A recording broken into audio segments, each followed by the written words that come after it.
right. So my name is Ginny Brady. I am a pulmonary and critical care physician.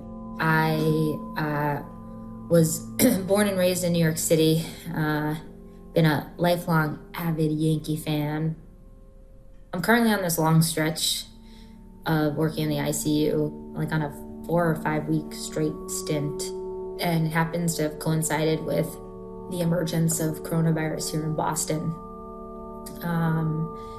And it's something that I think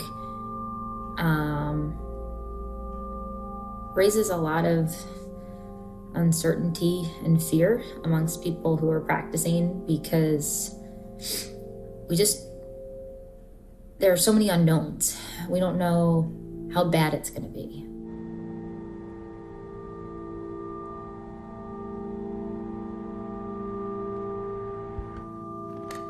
It's March 20th, about 1 a.m. up in Clear Lake, California, and it was another calm day today.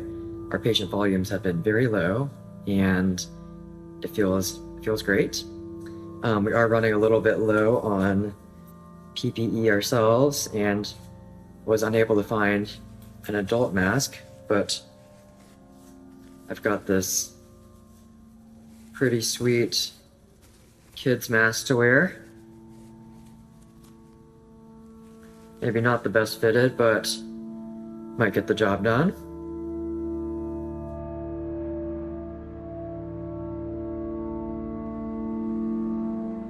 Hi guys, I'm Pooja. I am an ER physician and I work at a couple community hospitals just outside Boston.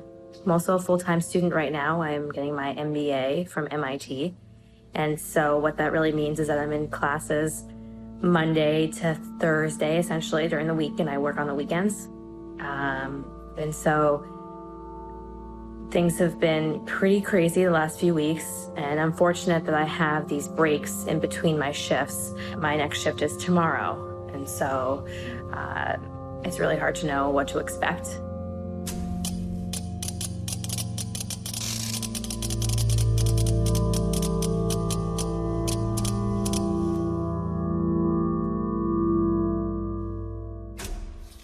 We have a little container that looks like a small lunchbox and has my name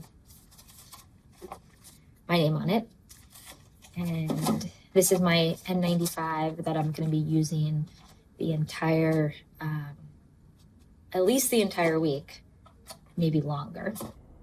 I was doing a lot of research today trying to find out if there were specific guidelines, and of course, because it's a pretty new virus, there aren't a whole lot of published guidelines available, so it's you do what you think is best, and hopefully I did what's best for my patients. Interestingly enough, I didn't test a single person today for COVID, even though about half the patients I saw definitely had it, and that's because we're low on tests and none of them required admission or met the criteria that we look for. It's March 30th, about midnight, and I just had my first death likely from COVID. Super sad story. It was a 65-year-old male who was walking and talking earlier tonight, but had been complaining of some shortness of breath recently. With new visitor policies in the hospital, it's really, really difficult. You have to go to family and say your loved one has just died, but you cannot visit them right now.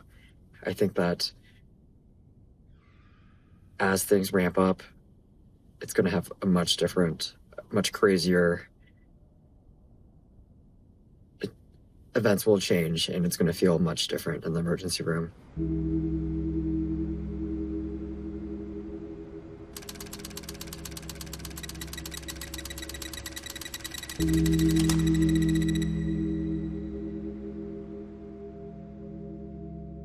I think we sort of like compartmentalize and shut off the terribleness of it and connect just enough, to have empathy when talking to the families.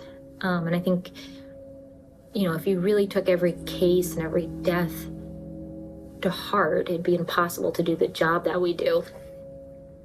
So I think that's like a coping mechanism, and I think it there's an appropriate balance of being in touch with your emotions, but not too much that you're, crying over every patient. You can't do that. But every once in a while, there's like a patient that'll touch you, and you don't know why.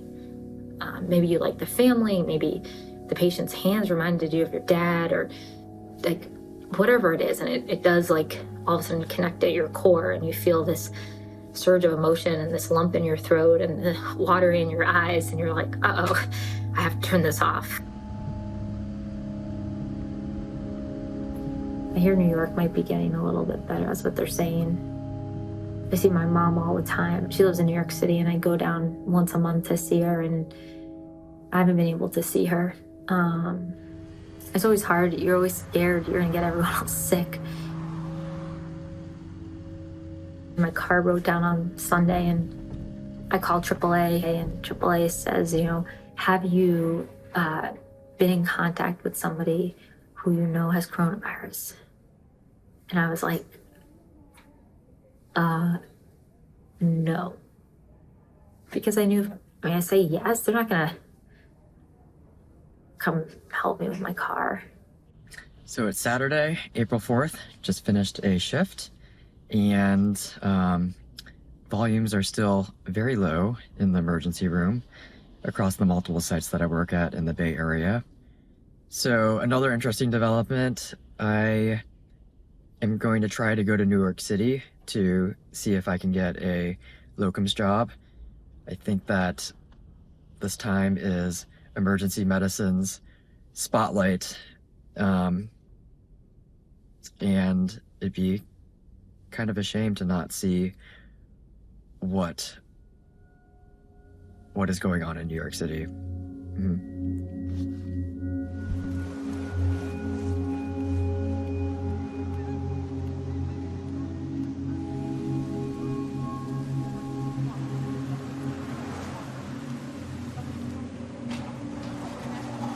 Like I had said earlier, I am feeling very fortunate that I am not full-time anymore.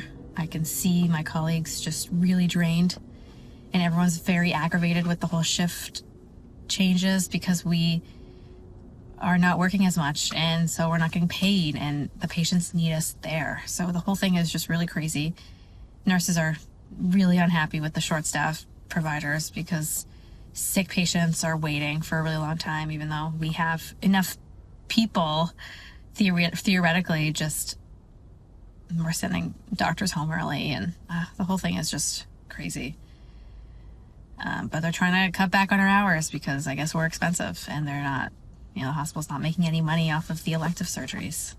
But I felt like today was busy regardless, so I'm glad to be done. Anyways, I got an hour-ish drive ahead of me. Thankfully, there is no traffic. I guess that's one of the most positive things that I can think of in this entire situation.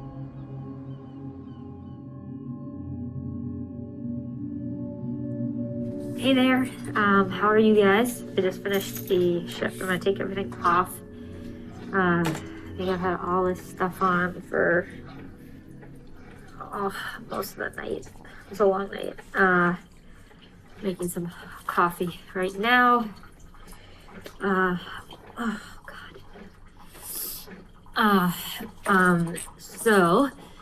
I just finished a night shift. And it was a long one. It was a really long one. Let's see. Things that, I don't know, it ended with a terrible death. So it's always like just, it's awful. Every patient is, blah, blah, blah, year old, blah, blah, here with respiratory failure from coronavirus. It just kind of can be a little bit monotonous. Today, we had a patient come in who was intubated in the emergency room. And I was putting in a central line in her neck and a radial artery line in her wrist.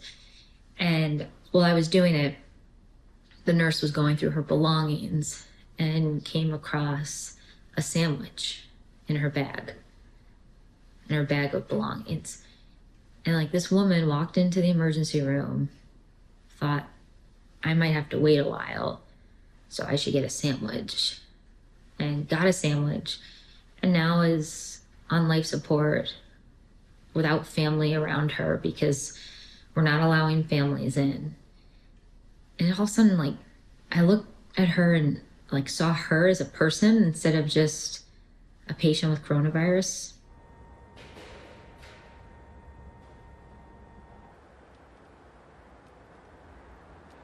Monday, April 13th. It's around 9:30 at night, and I just got home. 2 weeks ago, I was kind of like bummed out that none of my patients had gotten better, and that this is such a long haul to recovery. And I looked back last night at those patients. I think I signed up 10 patients. None of them have gotten better. Some are still alive, but none of them have gotten better. And it's just wild. It's like scary.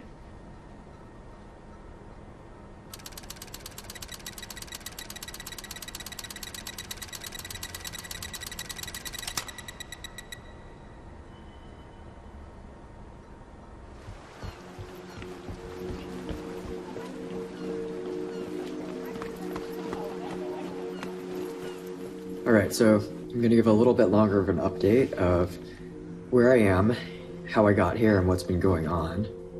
So I am currently working in a COVID unit.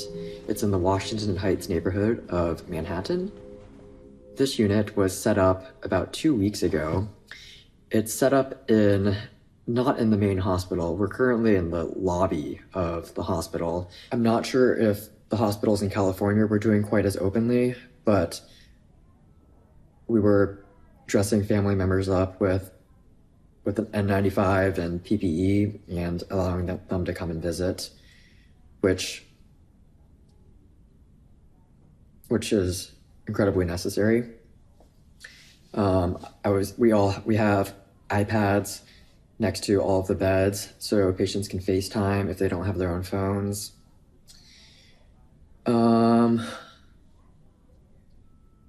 I definitely feel a little bit nervous at contracting COVID, but who knows? I might have been positive at some point in the past. I might have been through it. I don't know.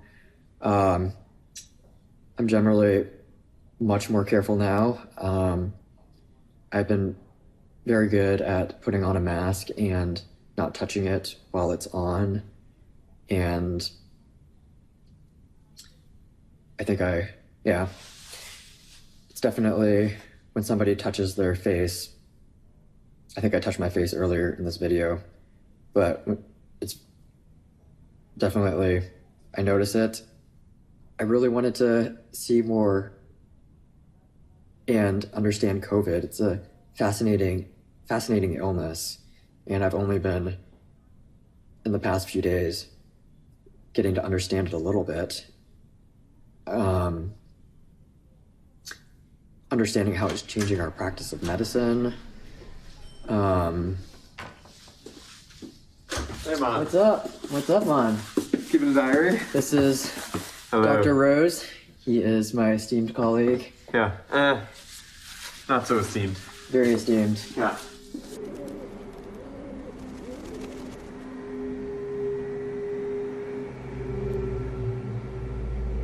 I have very, very exciting news to share. Today, April 19th, I extubated 2 patients, which is awesome. It's awesome. I have been working like a dog on service for weeks and weeks and weeks and had not extubated a single patient. And I extubated 2 today, which was thrilling. And I call, first ring, family member picks up. Is everything okay? I'd already updated them, so they weren't expecting another phone call. And I said, we just extubated your dad, and he's doing great. And the genuine joy on the other end of the line, and the this is the best news I've heard in weeks. Thank you. You're not, I can't thank you enough. This is unbelievable. It was just felt really good to deliver that news. And our patients are fighting for their lives and we're fighting for them, but these family members are home fighting and praying and doing everything they can to will their loved ones better. And you could just hear the relief on the other end of the phone. And that felt great.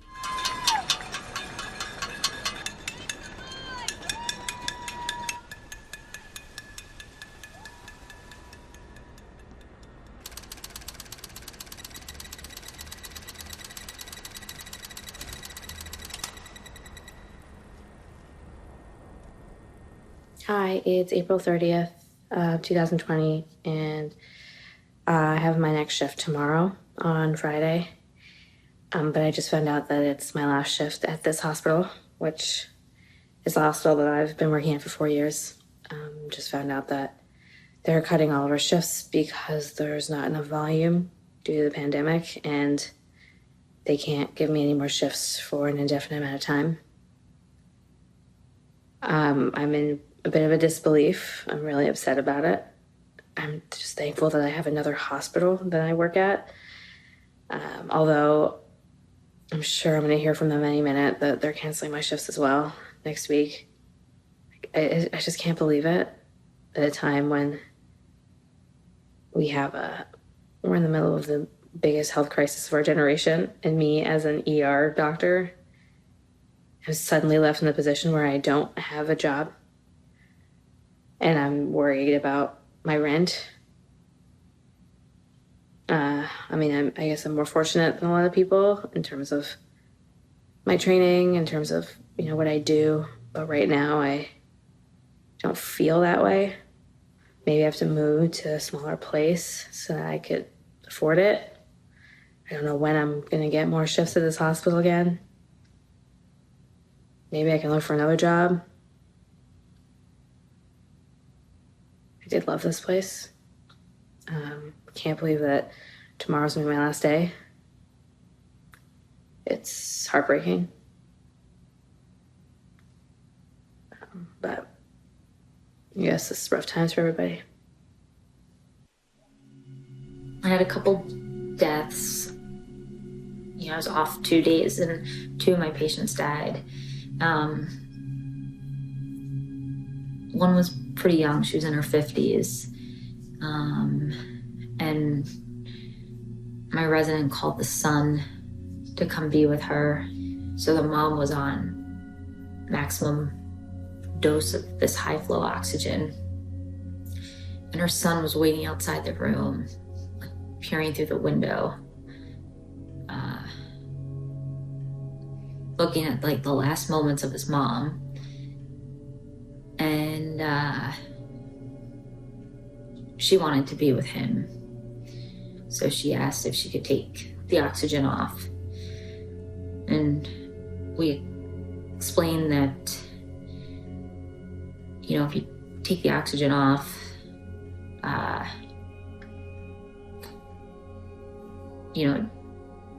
she'll die. You'll die. But also might feel uncomfortable. And she chose to take it off, and her son went in and she passed away pretty immediately. And I guess it's good she didn't die alone. So in the past few days, I've got to walk around the hospital and visit some things, and I visited the operating rooms, which have turned into intensive care units. And this is one of the craziest things that I've seen. Each operating room contains 3 to 4 ventilated patients. So an operating room generally is not meant for any more than 1 patient. And to see 3 to 4 patients in each one of them is pretty wild. Also, in my 2 weeks here, we have only treated 1 Caucasian patient. I think more than half of our population is Spanish speaking. I think that goes to speak how much of this disease burdens multi-generational households and the poorer populations in Manhattan and where we are, and burdens the people that cannot socially distance, burdens the people that are unable to work from home. Hi, thanks for tuning in. It's May 8th, 2020. To start off with, I'll say that I had to file for unemployment. Yesterday I did that, which was just crazy. I've never even considered that as being a possibility in my career as an emergency room physician. That's the one thing we joke about. We say job security when somebody does anything stupid, because theoretically that's true. It's just really interesting because I've devoted so much of my time to helping to educate patients and to understanding when they need to come to the emergency room, when they don't. And I pride myself on that. I focus a lot. I'm proud that I have retained a lot of that from my training in Canada. And in 1 week, that has been turned upside down. And now I'm realizing that I get paid by those people. I get paid by the people who don't need to be in the emergency room. I get paid by the people who have a sore throat for a month, people who come in because they want a pregnancy test. Those people pay me.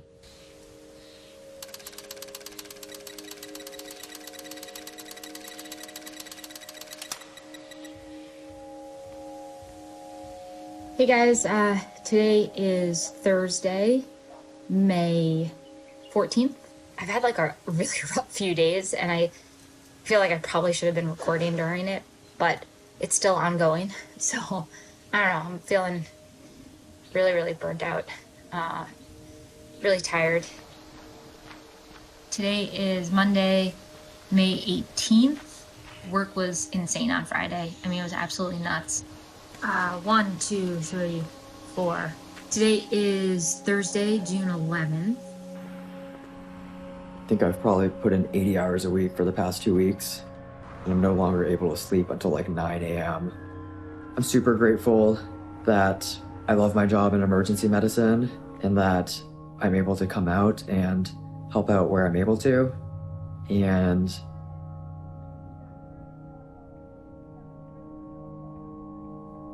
grateful just my family is healthy, and